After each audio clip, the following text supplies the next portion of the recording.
제3야당 앵커 지망생 김중년입니다. 본 방송은 국민의 알 권리를 위해 제작되었습니다. 성원이 되었으므로 제421회 국회 임시회 제2차 법제사법위원회를 개회하겠습니다. 헌정사상 초유로 폭도들에 의해 사법부가 침탈당하는 서부지방법원을 습격당한 폭동이 발생했습니다. 형법 제1장 내란의 죄 제91조 국헌 문란에 대한 정의에 보면 헌법에 의하여 설치된 국가기관을 강압에 의하여 전복 또는 그 권능 행사를 불가능하게 하는 것으로 규정하고 있습니다. 서부지방법원을 습격해 기물을 파손하고 경찰관들을 폭행하고 심지어 윤석열 구속영장 실질 심사를 했던 차은경 판사를 찾아내기 위해 판사 사무실까지 난입한 것은 도저히 묵과할 수 없는 제2의 내란 사태라 아니할 수 없을 지경입니다. 만약 차은경 부장판사가 사무실에 남아 있었다면 어떤 일이 벌어졌을지 생각만 해도 끔찍합니다. 형법 제87조 내란의 죄 3항에 보면 부하 수행하거나 단순히 폭동에만 관여한 자는 5년 이하의 징역이나 금고에 처한다고 되어 있습니다. 형법 제90조 예비, 음모, 선동, 선전 죄 1항에 보면 제87조, 제88조의 죄를 범할 목적으로 예비 또는 음모한 자는 3년 이상의 유기징역이나 유기금고에 처한다고 되어 있습니다. 이번 서부지법 폭동에 관여한 폭도들은 끝까지 추적해 엄벌에 처해야 할 것입니다.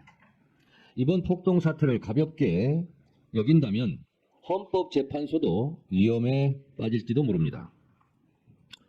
다시는 이런 폭동 소요 사태를 꿈도 꾸지 못하도록 지휘 고하를 막론하고 정치권을 포함하여 일벌백계 함으로써 대한민국의 법 질서를 확고하게 세워야 할 것입니다. 오늘 회의에서는 어제 발생한 서부지법 소요 사태와 폭동 사태에 관련한 긴급 현안 질의를 실시하도록 하겠습니다. 그러면 바로 의사일정에 들어가겠습니다. 의사일정 제1항 서울 서부지방법원 폭동 소요 사태 관련 긴급 현안 질의를 상정합니다.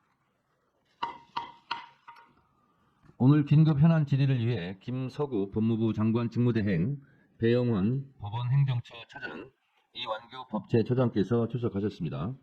전대엽 법원행정처장께서는 긴급 대법관 회의 참석으로 인해 오늘 11시경 출석할 예정이라는 점을 미리 알려드립니다. 그리고 오동훈 공수처장에게도 출석 요청을 했으나 현재 수사 상황상 출석이 어렵다는 답변을 받았다는 점 말씀드립니다. 그러면 질의를 시작하겠습니다. 대한민국에 있을 수 없는 일이 발생했습니다. 어떻게 대한민국의 법원이 습격을 당할 수 있습니까? 대한민국의 법원의 유리창이 깨지고 대한민국의 법원의 서버에 물이 찌그러지고 그리고 온갖 건물이 깨지고 이런 일이 있었습니까, 법원행정처장님? 예, 사실입니다. 이런 일이 있을 수 있습니까? 있어서는 됩니까, 안 됩니까? 말씀하셔야죠, 단호하게. 예, 절대로 대한민국 역사상 법원이 이렇게 습격당한 예가 있습니까, 법원행정처 차장님? 없습니다. 법무부 장관 있습니까? 없습니다. 법제처장 이런 일이 있습니까? 있어서는 안 되는 일입니다. 있어서도 안 되고 있을 수도 없는 일이고 있지도 않은 일이에요. 세계 OECD 국가 중에서도 이렇게 법원이 침탈당한 사례는 없습니다. 그리고 법원행정처장님, 법원에 있는 관계자들이 못 들어오게 막다가 옥상으로 대피했다고 했습니다. 방화벽까지 쳤다고 했습니다. 얼마나 무서웠겠습니까? 그 영상을 한번 보도록 하겠습니다. 그 영상이 얼마나 무서웠는지 훨씬 더 많은 영상이 있습니다. 틀어봐 주세요. 유리문을 소화기로 부수려고 하고 영장을 발부한 판사 이름을 크게 부르며 찾기 시작합니다.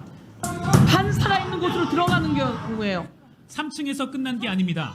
법원 내 가장 민감한 곳까지 올라가는 사람들, 판사들의 개인 집무실이 있는 7층까지 들이닥치는 장면을 저 사람들 후레쉬 들고 JTBC가 갑니다. 단독으로 포착했습니다. 후레쉬가 준비돼 법원에 있죠. 난입한 일당은 이곳 관제실을 찾아 컴퓨터 모니터와 창문, 거울 등을 닥치는 대로 때려 부쉈습니다.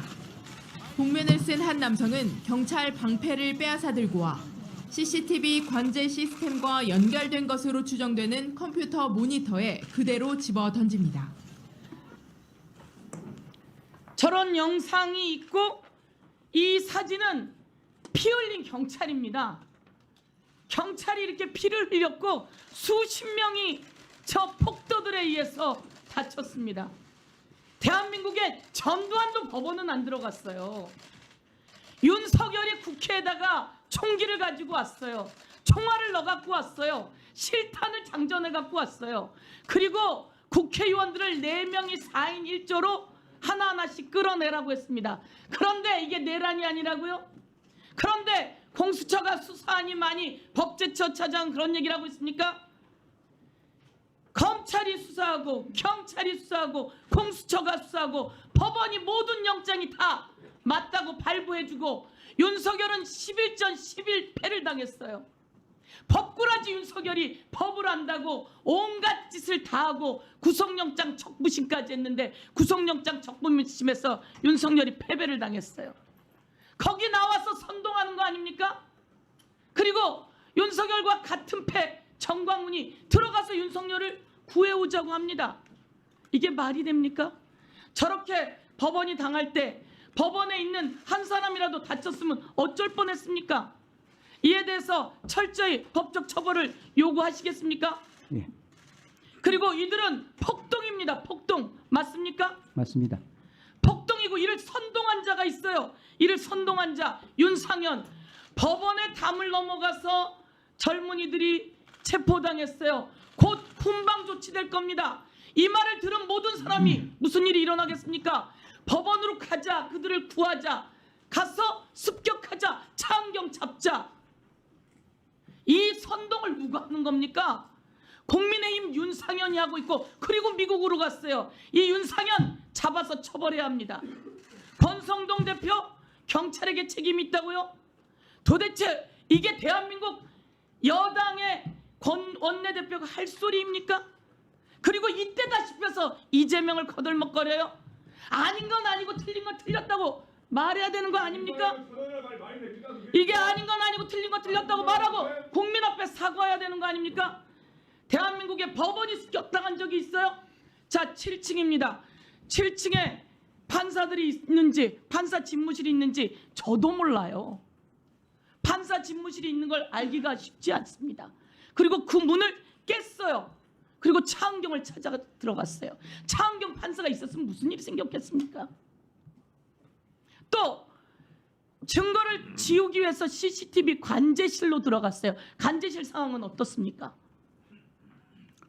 일단 CCTV는 방제실과 당직실 두 군데 비치가 되어 있는데요. 일단은 시위대가 가장 먼저 들어온 것이 당직실을 통해서 들어왔고요.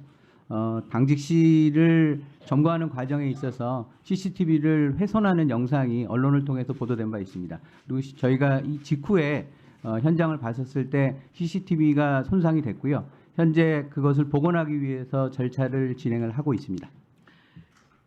법무부 차관님. 네. 소화기로 문을 때려 부숩니다. 그리고 관제실을 들어가서 물을 붓고 증거를 인멸하려고 하는 사람들이 평범한 사람들이 욱해서 저지른 일이라고 생각하십니까? 일반적인 상황은 아닙니다. 그리고 일반적이지 않고 그 7층에 판사가 있는 곳에 그냥 핸드폰 후레쉬가 아니라 진짜 후레쉬를 들고 갑니다. 찾아갈 것을 준비했다. 전 이렇게 생각하는데 어떻게 보십니까? 네, 기본적으로 그 사건에 대해서는 대검에서도 이 사안은 이 법치주의와 사법체계 근간을 훼손하는 중대 범죄다. 그래서 철저하게 수사를 하겠다라고 지시를 한 것으로 알고 있고 이 사안의 엄중함을 고려해서 수사기관에서 사실관계를 명확하게 규명할 것으로 생각하고 있습니다. 자, 나라의 국가기관을 강압에 의해서 전복 그 권능 행사를 불가능하게 하려는 거. 이건 법원의 권능 행사를 불가능하게 하려고 폭도들이 진압한 겁니다. 진입한 겁니다. 이것은 국헌문란에 해당되는데 그렇게까지 볼 수 있을까요? 저는 충분히 이 내용으로 본다면 그렇게 볼 수 있다고 봅니다. 그리고 우리 법무부 차관에게 묻겠습니다. 김성훈은 증거인멸의 우려가 있어요. 핸드폰도 갖고 가지 않았어요. 법제처장이 갔던 안가에 증거들을 다 인멸할 우려가 있어요. 그리고 다시 복귀하게 되면 경호관들을 억압할 가능성이 너무 높아요. 그리고 영장 집행을 가로막은 자입니다. 그런 자에게 체포영장, 구속영장을 다시 검사가 반려했다고 하는 것은 검찰 내에 있어서는 안 될 행위가 일어났다고 생각하고 이에 대해서 철저히 조사해 주기 바라겠습니다.